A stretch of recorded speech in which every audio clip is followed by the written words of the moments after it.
This video is sponsored by Squarespace. This week, I started building the single most ambitious piece of terrain I've ever attempted, a 2x2 subterranean dungeon terrain board that I will mainly be using for the Death House dungeon from the D&D adventure Curse of Strahd, but built in such a way that it has modular elements, making it useful for other miniature skirmish games as well. Starting with a 2-foot by 2-foot square of insulation foam, I used the Dungeons and Lasers tiles I was already working with from part 1 of this series to map out the dungeon using as many pre-made tiles as possible without changing the dungeon layout too much from the source material. And in places where I did change the layout, I tried to at least retain the spirit of the original so it wouldn't affect story or gameplay. My goal here is to build a board that is a mixture of modular dungeon tiles and scratch-built elements, using the modular dungeon tiles where it either makes sense, looks good, and or saves me time, all the while building all of the more narrow or irregular areas between these rooms out of foam, balsa wood, and other scratch-built elements. Once I had a rough layout that I thought would work for the Death House dungeon, I started carving a grid into the foam at the same scale as the Dungeons and Lasers tiles. At first, I tried to do this by just tracing the tiles, but I quickly learned that using a metal square ruler was a much faster and more accurate way to draw this grid. And if you're wondering, the Dungeons and Lasers grid is made up of squares that are about 1 1/8 inch square. This took quite a while to do, but in the end, I'm glad I took the time to draw an accurate square grid on this first piece of foam up front, as I think it saved me a lot of measuring later on. Once the square grid was done, I once again arranged all of the tiles on the board to mimic the various rooms that I would want in the dungeon, using popsicle sticks to represent the various corridors I wanted to create between the rooms. Once I was satisfied with the basic layout, and I was sure it was going to work for what I had planned, I took a marker and started drawing my desired layout onto the grid to make any cutting I was going to do soon a lot easier. As I did this, I made sure to keep a map of the dungeon close by to double check at every juncture that this layout would work for the adventure.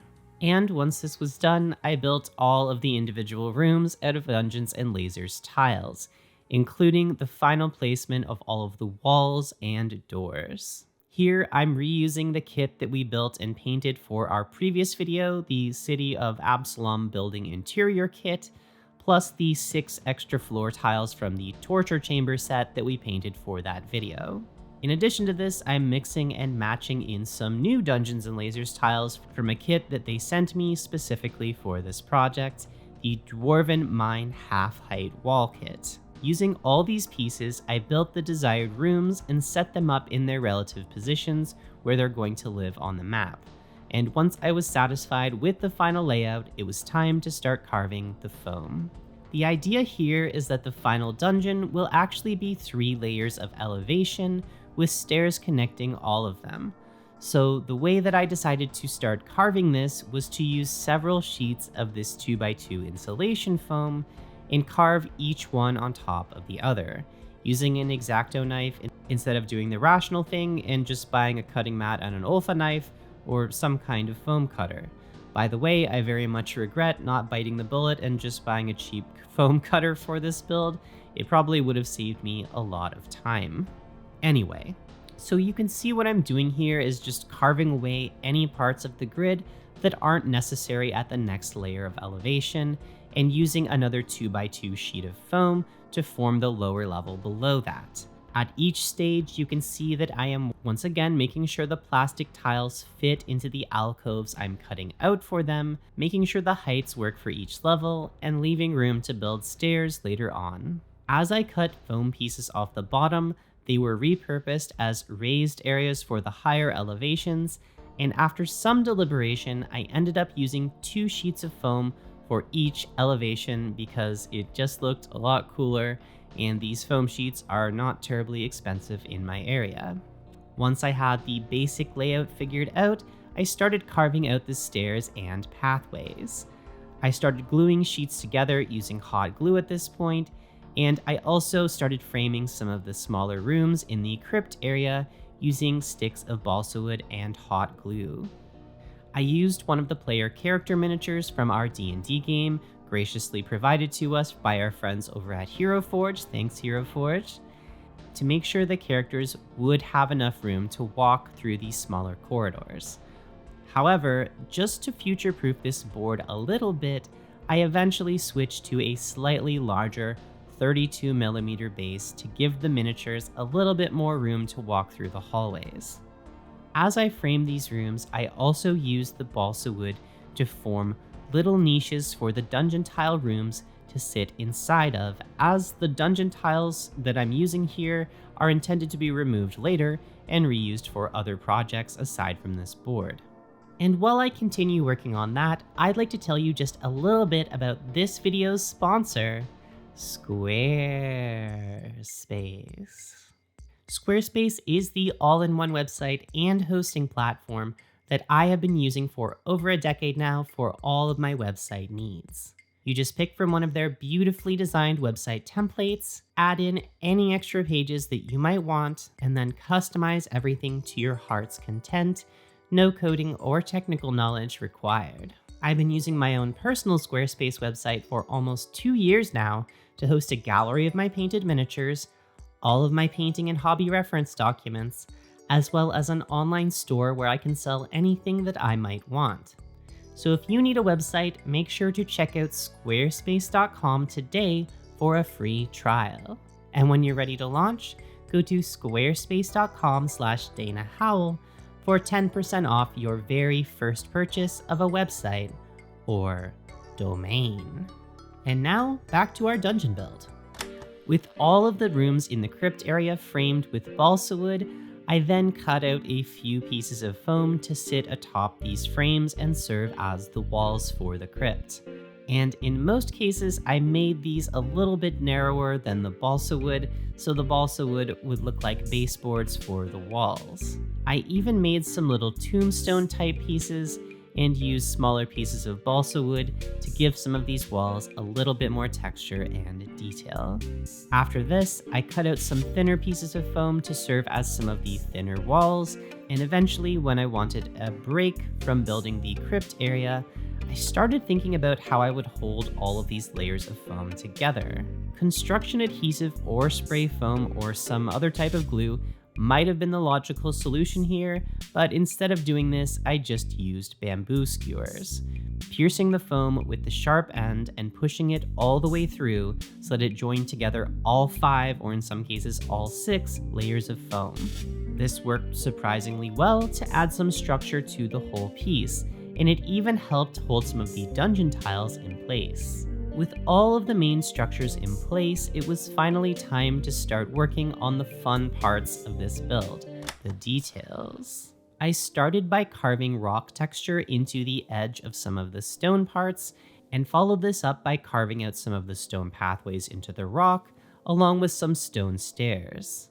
Once again, I used various models as I went for scale to make sure the bases would fit onto the stairs and through all the pathways. And I also cut up a bunch of smaller foam pieces at this point to serve as large stone bricks that I glued down with hot glue to form some of the pathways between rooms. I also cut some larger pieces down to size to help bulk out some of the landforms in places where I felt a little bit more structure was needed on the board. And after this, I returned to the crypt area to add even more finishing touches and details. I started out by carving another staircase down from the crypt to the second level of the dungeon. Once again, I used our 32mm based miniature for scale, and I just carved these blocks out one at a time, adding a few extra blocks at the end of the staircase for detail, but also to make it a little bit easier for the miniatures to stand on each step of the stairs. After this, I decided each tomb in these crypts could use a little bit more detail, so I used some bamboo skewers to frame some of the corners of each of the rooms, that when painted will look like stone pillars. And I once again cut up a million stone bricks out of foam here and glued them down one by one to fill in the remaining wall sections that needed filling in. Once this was done, I realized that part of the game mechanics for this adventure would require each of the individual tombs in the crypt to have a removable stone slab sealing it off. So I cut out a few stone slabs from foam, and I then framed each doorway with balsa wood sticks that were the right size to hold each stone slab in place with just friction, making them easily removable during gameplay. The Dark Lord's Shrine. For the altar room with a curve in the wall, I wanted to replicate this in foam somehow, but still use plastic dungeon tiles for the floor. So I cut a piece of foam to size, and I just attached it on top of the existing dungeon tiles, using bamboo skewers already embedded in the foam to hold it in place. This made it so that the dungeon tiles would still be removable from this area instead of using a more permanent connection like glue, but still gave me the room shape that I wanted. Beyond this, I fleshed out the fancy wall of this room by gluing down even more tiny bricks, as well as some strips of balsa wood to help me frame the wall. There is also supposed to be an important statue in this room that rests in the alcove, and to give this a bit more of a sense of importance, I cut up the lid of a hummus container and glued it on to create a sort of raised dais. I then continued to flesh out the wall with even more tiny foam bricks, as well as gluing down some rocks on the back of the wall to help weigh down the whole piece and help hold it in place. And with this room more or less complete, I moved on to adding some more details to the lower levels of the dungeon. I dug a hole for the pit trap where it was supposed to be on one of the lower walkways, and around this point I was realizing I was accumulating quite a lot of styrofoam shavings on my desk, so I took a bunch of these shavings and started gluing them down in a more or less random fashion into any of the areas that I wanted to look like stone outcroppings, mixing in a few rocks and styrofoam bricks for variety. And to test if this would actually look good or at all natural once it was painted, I used some of my homemade texture paste that we made in a previous video to cover up the wall in a mixture of Mod Podge, cheap black craft paint, gravel, and sand. I also sprinkled on some of the smaller foam shavings on top of this mixture at this point, and just hoped that they would adhere to the surface. Around this point, I realized that we had the texture paste out already, so we might as well do some priming with it on the surfaces that were ready.